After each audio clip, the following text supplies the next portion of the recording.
name of the one who loves the beloved and love itself. Amen. Please be seated.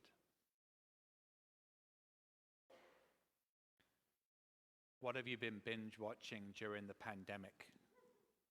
You got a go-to show? Been watching the Great British Baking Show recently. Though that's confusing to anybody from England who's watching because they think of it as Bake Off. It's just called Bake Off in England, but when they brought it to America to put it on PBS and then Netflix, Pillsbury had a copyright on the term Bake Off, so they had to change it to the Great British Baking Show. So sorry, Mum and Dad, we call it something different over here.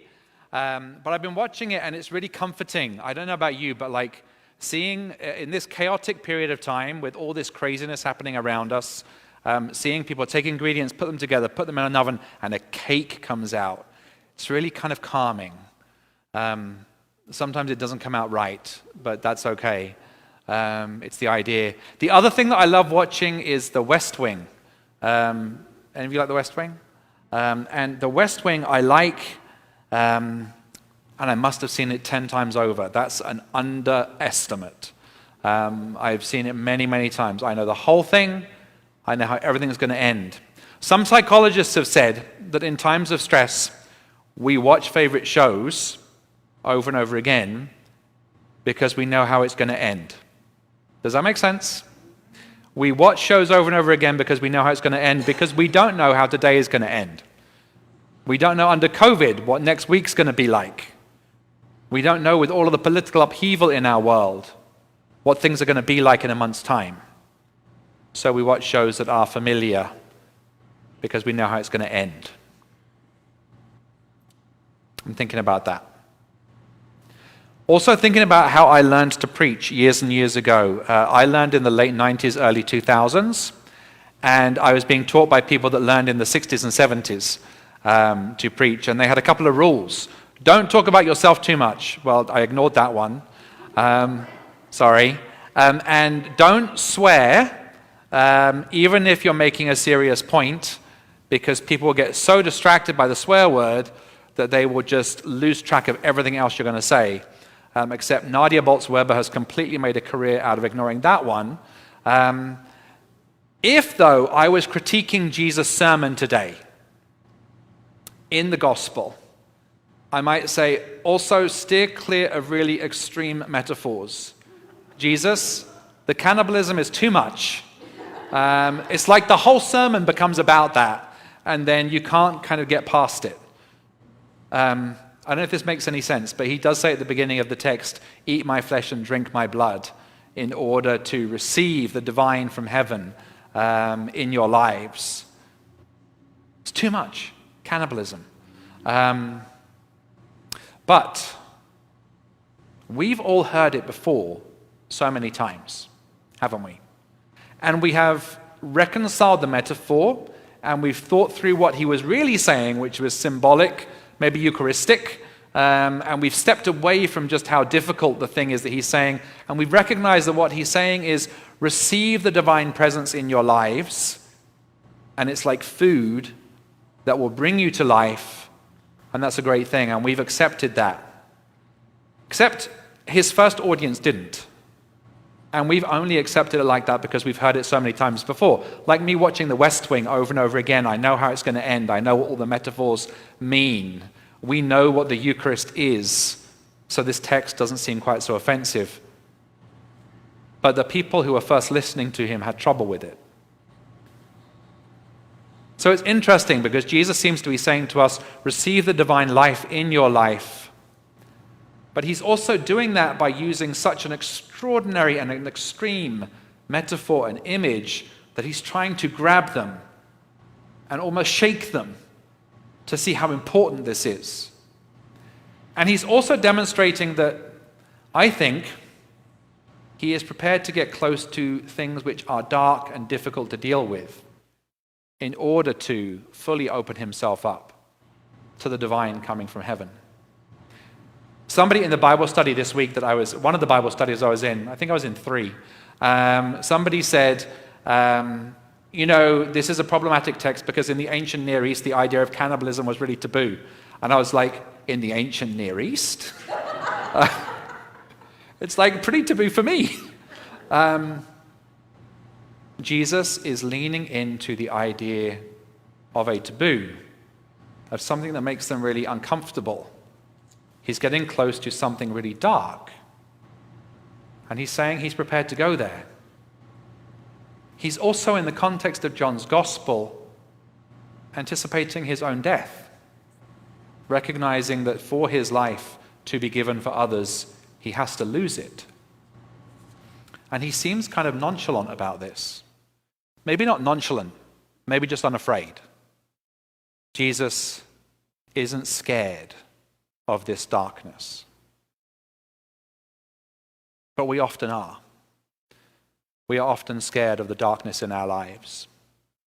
And right now things can feel very dark, and we want to do things to try and make ourselves feel comfortable and at ease about them. There's all kinds of things that we want to avoid. The subject of cannibalism for one, but maybe also things that happened to us when we were a child that caused us darkness and pain. Maybe an accident that we experienced as a young adult that shaped our lives. Maybe a loss or a feeling of abandonment. These are all things that we don't want to look at. But in his ministry, Jesus often gets close to the dark things, the things that we might be afraid of. And he says, by getting close to these things, you can also open yourselves up to receiving the divine life in yourself. Now, what I'm not saying is this. I'm not saying go home this afternoon and spend time thinking about all of the bad things that ever happened to you, or exploring your emotional darkness or your childhood traumas on your own in a darkened room by yourself at home. I'm not saying that. And I don't think that's what's going on in this text either. Jesus is prepared to contemplate his own darkness and death in such a way that he's not afraid of it. And if we could find a companion like that, someone who can help us encounter our own darkness, we might also find our way through it. So I really believe in the idea of having a therapist, or a pastor, or a soul friend, or a spiritual director, or if you participate in a 12-step program, a sponsor. What you really need to find is somebody else who isn't afraid of your darkness. Someone that's perhaps faced it in themselves already and can then help guide you. You're afraid of your darkness, and you know what? We do all kinds of things to avoid it. We build structures around ourselves so that we can completely avoid facing the difficulties in our hearts. But find a friend who isn't afraid of your darkness, and they can help guide you through it. I realized I wasn't making progress in therapy at one point, and it took me a while to figure out exactly what was going on. And what I really believed in the end was that the therapist I was with, I was afraid that they weren't capable of coping with my darkness. Does that make sense? So I had to do some shuffling. I had to rearrange therapists and find someone that just wasn't scared by me, because that means that I would trust them to go and explore those parts of my life that needed exploring. So I believe in pastoring. I believe in talking to a good spiritual friend who you pray with. I believe in therapy. I believe in spiritual direction. I believe in sponsorship. I believe in Jesus. Not only do we have to do it with people in our lives, but we can, in prayer, go to the one who isn't afraid of anything we can possibly bring to him. None of our darkness scares Jesus. He is capable of reaching out a hand and guiding us through all of it. And not just us as individuals. I think this works communally as well. What are the dark subjects that we don't want to touch as a cathedral or as a nation? What are the things that gets too painful to look at? Racism and homophobia. What is it we're going to do in our ministry to the unhoused in this city? It seems overwhelming. People with mental health differences. How can we really help them? There may be any number of other things that you could think of that are subjects that we don't want to touch because they're too difficult. I wonder if we can approach Jesus, who isn't scared of any of them, and have him accompany us in tackling some of those issues. I wonder also if once we have accompanied each other, we've pastored each other, we've gone to a soul friend or a guide, whether we can achieve such a degree of security in ourselves that we can be that person for somebody else. We can accompany somebody else on their journey through darkness and difficulty. I think if we do all of this, we are feeding on something which is very profound.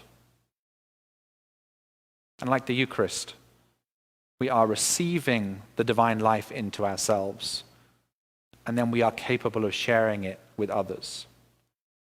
I believe that's what Jesus is inviting us to do in this text this morning.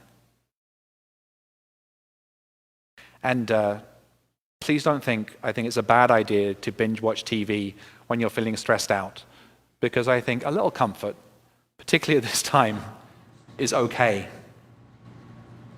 But I do think that when we see stories and we know the end, that they aren't necessarily the stories that are going to help us grow. We need to be prepared to step out into the unknown, in good company, putting our hand in the hand of Christ, who's been there before and isn't scared. That's when we'll experience the spiritual growth that we need. Amen.